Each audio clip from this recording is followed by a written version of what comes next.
ஒரு ஐஸ்வர்யவான். அப்பொழுதுதான் பைபிளில் இந்த வாசகம் வருது, ஊசியின் காதுகளில் ஒட்டகம் நுழைந்தாலும் நுழையுமே தவிர ஒருபோதும் ஐஸ்வர்யவான் சொர்க்கத்தின் வாசலுக்குள் நுழைவதில்லை. ஏன் இந்த வார்த்தை வந்துச்சு உள்ள?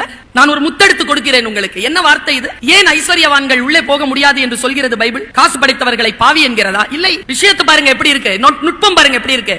போறாங்க, எல்லாரும் காசு கொடுக்கறாங்க. அன்னைக்கு மத்தியானம் லஞ்ச். இயேசு கிறிஸ்து ஒரு வயதான பெண் வீட்டுக்கு போறார். இந்த ஐஸ்வர்யவான் மரத்து மேல ஏறி நின்னு பாக்குறார், இந்த ஆள் எங்க போறாருன்னு. அவர் போனவர் ஒரு ஏழை பாட்டி வீட்டுக்கு போறார். அங்க பழையதை சாப்பிடுறார். சாப்பிட்டு திரும்பி வரும்போது ஐஸ்வர்யவாயின் கேட்கிறார், நல்லா தெரிஞ்சுக்கோங்க, நீ சம்பாதித்த அத்தனையையும் நீ கொடுத்தாலும், அன்னதானம் கொடுத்தாலும், அன்பு உனக்கு இராவிட்டால் ஏதும் இல்லை என்கிறது பைபிள். கொரிந்தியர். அன்பு சகலத்தையும் தாங்கும், சகலத்தையும் சகிக்கும், சகலத்தையும் நம்பும், சகலத்தையும் விசுவாசிக்கும். அன்புக்கு பொறாமை இல்லை. அன்பு தற்புகழ்ச்சியை நாடாது. அன்பு சத்தியத்தில் சந்தோஷப்படும். அன்பு அநியாயத்தில் ஒருபோதும் சந்தோஷப்படாது என்கின்ற ஸ்டேட்மெண்ட் பைபிள்ல இருக்கு. கொரிந்தியர் 2:13 அதிகாரம்.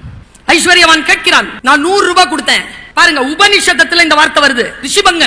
ரிஷிபங்கனுக்கு அளிக்கப்பட்ட மிகப்பெரிய அறிவுரை என்ன தெரியுமா? ஒருவன் எல்லாவற்றையும் அன்னதானத்தை கொடுத்தாலும் அவனுக்கு சொர்க்கம் கிடையாது. ஏனென்றால் சொர்க்கம் கிடைக்கும் என்பதற்காக அவன் அன்னதானம் தந்தான். இப்படி சொல்கிறது உபநிஷதம். பைபிள் என்ன சொல்லுது பாருங்க. நான் 100 ரூபாய் கொடுத்தேன், என் வீட்டுல சாப்பாடு இருக்கு, நீங்க வரல. அவ 1 ரூபாய் தான் கொடுத்தா, அந்த பெண் வீட்டுக்கு போய் சாப்பிட்டீங்க. இயேசு கிறிஸ்து பதில் பாருங்க. தலைவருங்க அங்கெல்லாம், they are leaders. அந்த தலைவர் சொன்ன பதில் என்ன தெரியுமா? பல பேருக்கு அவர் இறை. மிகச்சிறப்பாக தன்னுடைய 33 வருஷம் தாங்க வாழ்ந்தார்.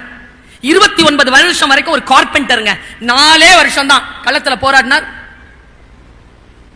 கொலை உண்டார். இல்ல, கொன்னுட்டார். அந்த 3 வருஷத்தில் அவர் செஞ்சது என்ன? அவர் சொல்றார், நீ 100 ரூபாய் கொடுத்த, உண்மைதான். அவ 1 ரூபாய் கொடுத்த, உண்மைதான். என்ன வித்தியாசம் தெரியுமா? நீ உன்கிட்ட இருந்ததுல 100 ரூபாய் கொடுத்த, அவ தங்கிட்ட இருந்தது எல்லாத்தையும் சேர்த்து 1 ரூபாய் கொடுத்த. கொடை எது? கொடை எது?